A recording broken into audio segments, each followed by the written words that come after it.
Salut tout le monde et bienvenue dans le tout premier épisode de Cappuccino et Croissant, le podcast où on dissèque la pop culture et les tendances modernes avec la précision d'un chirurgien plastique à Beverly Hills. Ici, on parle de tout, de la dernière collab improbable de Snoop à l'impact des technologies modernes sur nos vies. Bref, si c'est dans l'air du temps, on en discute autour d'un bon cappuccino et d'un croissant bien croustillant. Aujourd'hui, on a un programme aussi chargé que l'agenda de Beyoncé elle-même. On va commencer par un plongeon dans l'univers rose bonbon avec le phénomène Barbie.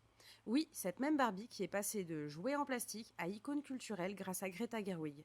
Ensuite, on discutera des répercussions des technologies modernes sur notre société. Spoiler, c'est comme vivre dans un épisode de Black Mirror, mais en moins dramatique.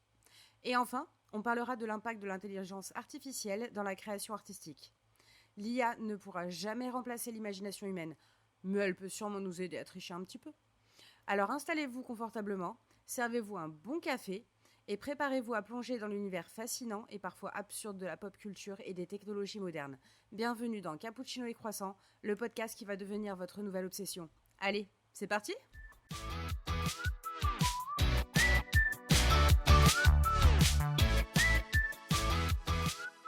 Aujourd'hui, on va plonger dans un sujet aussi scintillant qu'un filtre Instagram, le phénomène Barbie. Oui, cette poupée en plastique qui a envahi notre enfance est maintenant une icône cinématographique grâce à Greta Gerwig. Ce n'est plus votre Barbie des années 90. Alors, Barbie, pas juste une poupée parfaite avec une garde-robe qui ferait pâlir une influenceuse ? Greta Gerwig a pris ce symbole kitsch et en a fait un film qui cartonne. Le film Barbie n'est pas juste une version live-action de votre enfance. Greta, cette génie du cinéma, a pris ce jouet superficiel et lui a donné une profondeur que personne n'attendait. On parle d'identité, de féminité et même d'émancipation. Oui, Barbie parle de tout ça maintenant. C'est comme si on avait injecté une dose de Fleabag dans un épisode de Totally Spies. Barbie n'est plus juste cette poupée parfaite avec une taille de guêpe irréaliste, elle est devenue un symbole de quête de soi. Greta a fait en sorte que même les mecs qui n'ont jamais joué avec une poupée non gonflable s'y retrouvent. Franchement, respect. Margot Robbie en Barbie et Ryan Gosling en Ken. Sérieusement, qui aurait pu rêver mieux ? Margot apporte à Barbie une humanité et une vulnérabilité à qui on s'identifie plus que jamais. Et Ryan, disons que son Ken est si hilarant et charmant qu'on en oublie presque qu'il a joué dans Green Lantern. Ce duo a réussi à transformer des personnages en plastique en figures humaines et touchantes. C'est comme si on avait combiné la magie de La Belle et la Bête avec le drama de Riverdale. Visuellement, le film est un pur festin pour les yeux. Les couleurs vives, les décors à la Wes Anderson et les costumes dignes d'une Fashion Week. C'est un rêve éveillé pour les amateurs de style. Imaginez une collaboration entre Instagram et Pinterest avec une touche de nostalgie milléniale. Greta a su capturer l'essence de Barbie tout en y rajoutant une touche moderne. Mais c'est pas tout. Le film aborde des thèmes sociétaux importants. L'égalité des sexes, la diversité et même la représentation des genres. Barbie n'est pas juste un jouet, c'est devenu un outil de réflexion sur notre société. Qui aurait cru qu'une poupée pouvait nous faire réfléchir autant ? Depuis sa sortie, Barbie a généré un buzz incroyable. Les critiques sont unanimes, c'est une réussite. Et sur les réseaux sociaux, les hashtags explosent. Les défis TikTok se multiplient et tout le monde veut une pièce de cette magie rose bonbon. Les marques ne sont pas en reste. Collections de vêtements, produits dérivés, collaborations en tout genre. Barbie est partout. Comme une version 2024 de l'invasion Pokémon Go. Pour vous donner une idée de l'impact, Zara a lancé une ligne de vêtements inspirés par le film et les ventes ont explosé plus vite qu'un tweet de Chrissy Teigen. Les défis TikTok, où les gens recréent les scènes du film et se déguisent en Barbie et Ken, font des millions de vues. Le hashtag Barbie Challenge est devenu viral. Des écoles utilisent le film comme base pour des discussions sur l'égalité des sexes et la représentation dans les médias. Imaginez votre prof de philo utilisant Barbie pour illustrer la théorie du genre. En conclusion, le film Barbie de Greta Gerwig a réussi l'impossible, transformer un jouet en plastique en un phénomène culturel profond et pertinent. Barbie est plus qu'une icône de mode, elle est devenue un vecteur de discussion sur des sujets brûlants. Et ça, mes amis, c'est la magie de la créativité humaine. Quelque chose qu'une IA, aussi avancée soit-elle, ne pourra jamais reproduire.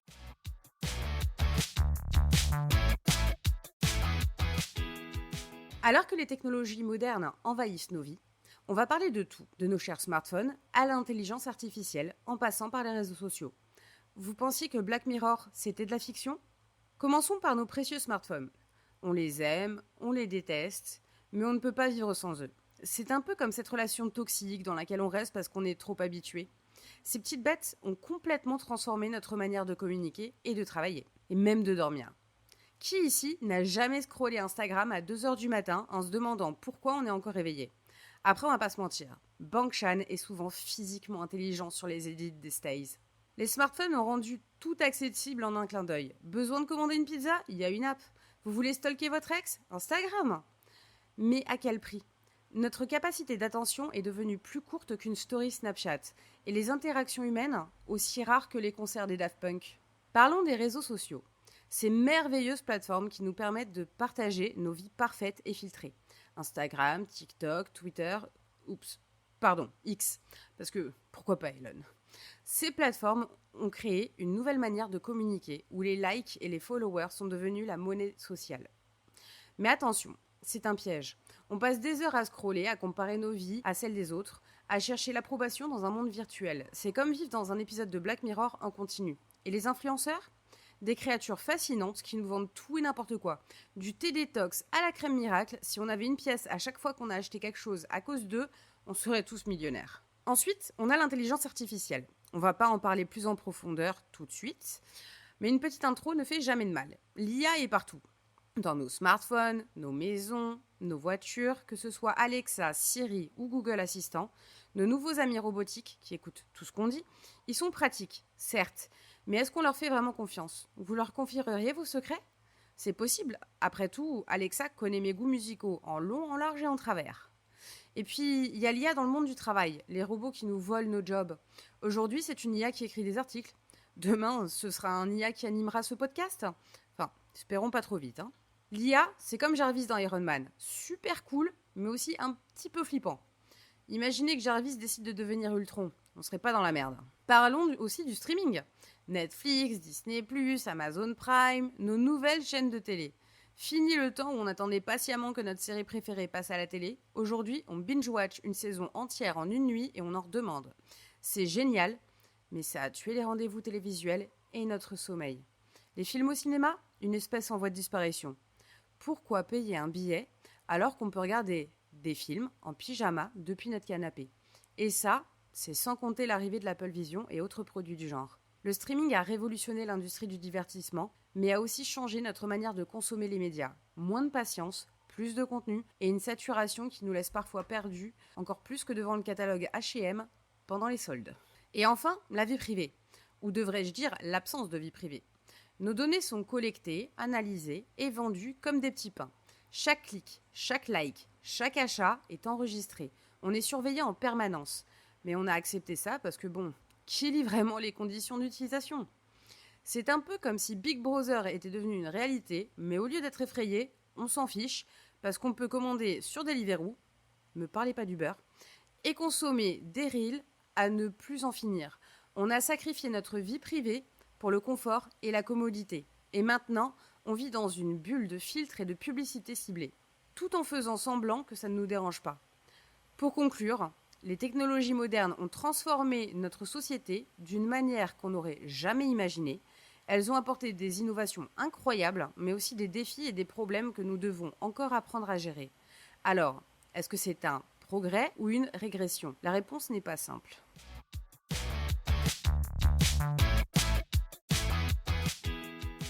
Et nous voilà dans le futur, ou le présent, avec un sujet aussi fascinant qu'inquiétant, l'impact de l'intelligence artificielle dans la création artistique, ou comment les machines essayent de voler notre job et pourquoi elles n'y arriveront jamais complètement. Enfin, j'espère. Alors, l'intelligence artificielle, c'est quoi? Vous avez sûrement déjà entendu parler de ChatGPT, ce modèle d'OpenAI qui pourrait écrire un épisode de Ginny et Georgia en sirotant un latte noisette avec un extra shot d'expresso. Ou encore des logiciels qui composent des symphonies pendant que Beethoven se retourne dans sa tombe. Mais est-ce que ces nouveautés du numérique peuvent vraiment remplacer la touche magique de l'imagination humaine? Commençons par la musique. Des logiciels comme Ampere Music et Ava permettent au wannabe Mozart de créer des mélodies sans même savoir jouer du triangle. Mais soyons sérieux, une IA peut-elle vraiment ressentir l'émotion derrière une chanson, comme Bohemian Rhapsody ou WAP? C'est comme demander à un robot de pleurer pendant Titanic, ça n'arrivera pas. Prenons un exemple récent, l'album composé par une IA en 2023. Certes, c'était cool, mais ça manquait de ce petit quelque chose qu'on appelle une âme. L'IA, c'est bien pour générer des idées ou des sons de fond pour vos stories Insta. Mais pour écrire le prochain grand tube qui va faire pleurer votre ex, c'est une autre histoire. On demandera son avis à Taylor Swift. Ensuite, le cinéma. Les IA sont géniales pour créer des effets spéciaux. Les Marvel de ce monde utilisent des algorithmes pour que les explosions aient l'air encore plus explosives. Mais pour la scénarisation, imaginez un film entièrement écrit par une IA. Le script serait aussi plat qu'une soirée sans Wi-Fi. Prenons Avenger Endgame.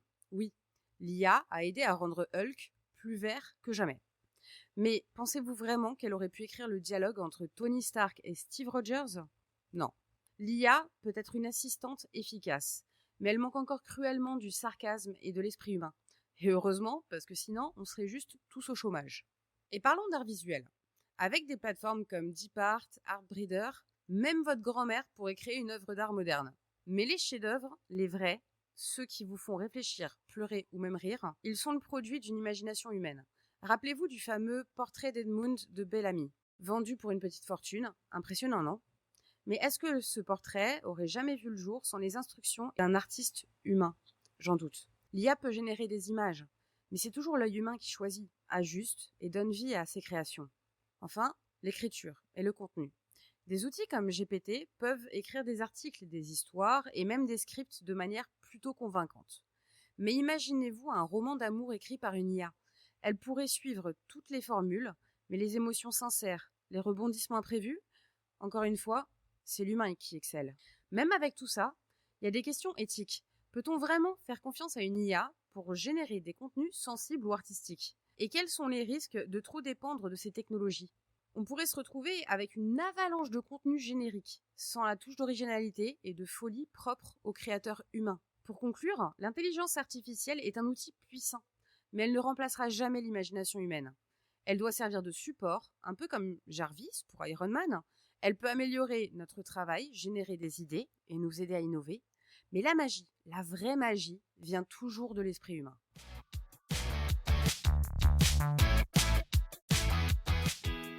Et voilà, mes chers auditeurs, nous arrivons à la fin de cet épisode de Cappuccino et Croissant. J'espère que vous avez apprécié notre petite escapade à travers les merveilles et les cauchemars de la pop culture et des technologies modernes. On se retrouve très bientôt avec un nouvel épisode. La prochaine fois, nous parlerons de quelque chose de tout aussi excitant et controversé, les reboots et les remakes. Est-ce que Hollywood est à court d'idées ou est-ce juste nous qui sommes trop nostalgiques ?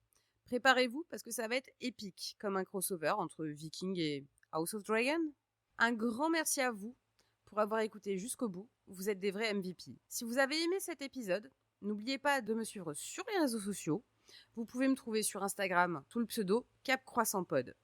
Laissez des commentaires, des likes, des partages et surtout, proposez-moi des sujets pour les prochains épisodes. Votre avis compte plus que les critiques de Rotten Tomatoes, à mes yeux. D'ici là, restez connectés, restez curieux et surtout n'oubliez pas de prendre un bon cappuccino et un croissant parce qu'après tout, la vie est trop courte pour boire du mauvais café et manger des viennoiseries sèches. Allez, salut!